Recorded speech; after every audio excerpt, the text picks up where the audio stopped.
Hello friends, good morning. আশা করছি তোমরা সবাই ভালো আছো আর আমিও ভালো আছি। সবাই মিলে চা খেতে বসে পড়লাম সকাল সকাল। সকাল থেকে বিকেল অবধি আমি কি কি করি সেটাই ভাবলাম তোমাদের সাথে একটু শেয়ার করি। তো এখানে রাজ আর অর্জুন দেখো গল্প করছে আর চা খাচ্ছে। এবার দেখি কি কি রান্না করতে হয় সেইগুলো সব ব্যবস্থা করব আমি আর দিদি মিলে, তোমাদেরকে দেখাবো। তোমরা পুরো ভিডিওটা দেখতে থাকো।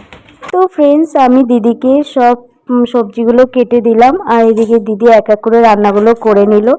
তো প্রায় আমাদের রান্না অনেকটাই কমপ্লিট হয়ে গেছে। তারপরে সকালে আমরা একটু ব্রেকফাস্ট করে নিলাম। তো পরোটা আর তরকারি সবাই মিলে খেয়ে নিলাম।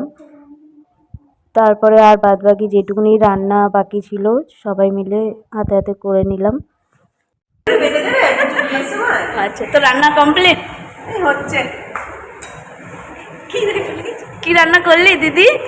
ফুলকপি, আলু, ডিম ঝোল আর কুমড়ো ভাজা আর শিম আর আলু ভাজা। এই হচ্ছে আমাদের আজকে লাঞ্চের মেনু। তারপরে এদিকে ওদের রান্না করতে করতে দুই বোনে মিলে মারপিটও শুরু করে দিল, আর কি ঠাট্টা করতে শুরু করে দিল। তারপরে আমি ভাবলাম দিদির ছেলেকে একটু তোমাদেরকে দেখাই। দেখো, সব সময় খেতেই থাকে কিছু না কিছু ও খেতেই থাকে, আর এই বান্দর এইভাবে জানলায় ঝুলেই থাকে।